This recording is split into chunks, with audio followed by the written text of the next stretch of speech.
If you were a newer land flipper and you want to get into the game, what price range would you be looking in? You want to go big enough where there's some juice to the squeeze. So, how would you think about that? It's based off of your own experience, capital level, capital you might have at your advantage. I interviewed a guest on my podcast. He took him 5 years to create 50,000 a month in cash flow, just doing the deal I talked about with the $8,000, 500 a Mhm. month. You do 100 deals like that, 50,000 a month. You can do that. It's 100% possible. There's people that do that, little $50,000 lots or less. You get them for $10,000, $15,000, whether you take them down or seller finance them or wholesale them. You can do a lot with that. When you start getting to bigger assets, it's more risk to the lender, which is why we ask for seller financing. So if you have a $200,000 property, that's as much as a house. And that's what lenders are looking at. Like, hey, why would I put 200, like land is like its whole another animal. That's why a lot of people stay small, because it's a whole nother animal to get capital. If there's more investors that are willing to lend on land, on houses, because they know, hey, worst case scenario, I can rent it out. Worst case scenario, I can rehab it and sell it for whatever it's worth. I can sell or finance. I have a lot of exit strategies. With land, if they're not a land investors themselves, they don't understand the exit strategies. And I don't understand it. I'm gonna stay out. I'm out.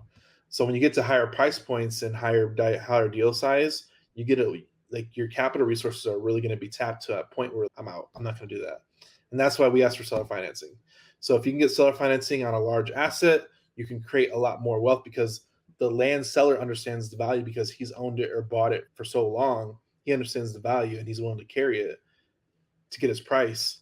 Whereas a regular land lender itself doesn't understand it and they're not going to hold it. One thing about being a lender is, are you okay holding that asset? And to a regular hard money lender, no, I don't want. Why would I want land? That sounds scary, Yeah, for So sure. it's one of those things where, like, I can convince a seller to be the lender versus a private money lender. What's an example of terms that you generally try to get for rate?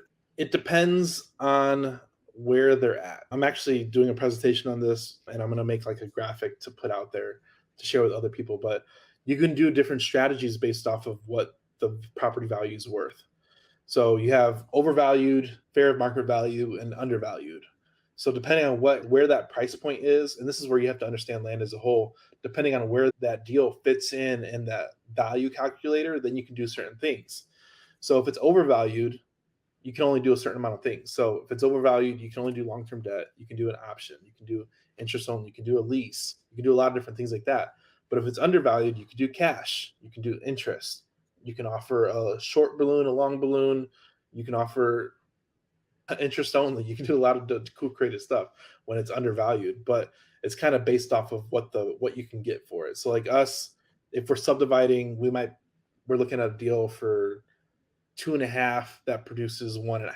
So it's 150% of value, maybe up to 200%.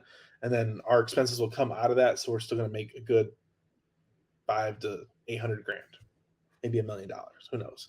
So you have to look at your margin of safety. If all goes wrong and I have to liquidate these at a discount price, I'm still going to make money. And that's the cool thing about land. Like a 3-bedroom, 2-bedroom house that's 1,200 square feet.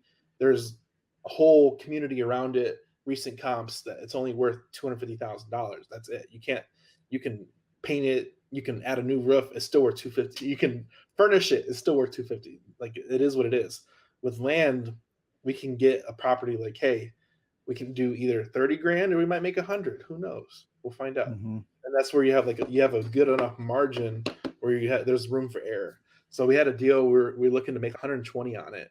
By the time close came, we only made 50. Oh no, we only made 50. Like, that's terrible. Yeah. Tough times. Exactly. And Yeah. that's where it comes down to, where you can get a big enough margin of safety where I'm not going to do anything to this and I'm still going to clear 30 to 50 grand. Like, Yeah. So you're structuring things with the downside in mind, basically finding what that capped downside is and then building your offer with all the aspects from there, huh? yeah, we try not to even negotiate on price. If the seller wants $2 million, we'll give them $2 million, but it has to be at this terms.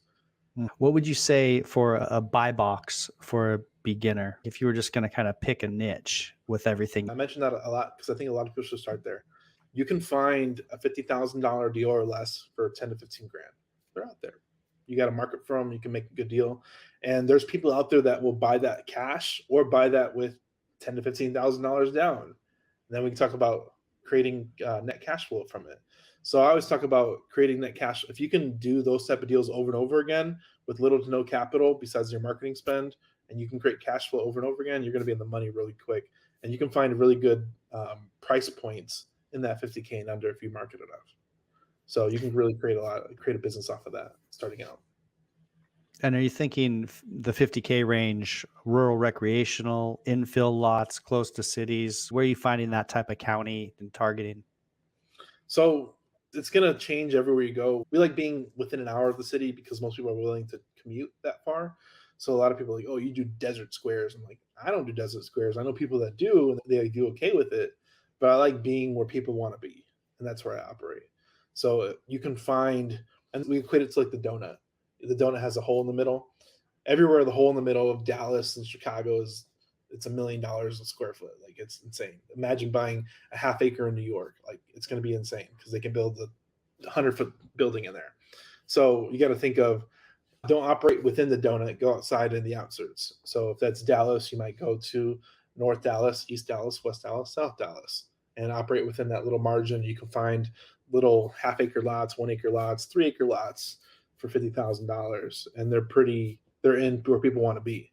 So we actually just picked up a little 10-acre deal in a certain market. It was right outside of town, of a small town in Texas, and we're subdividing it into 11 lots. We picked it up for $225, and we're trying to sell all 11 lots for $55,000 to $60,000 per lot.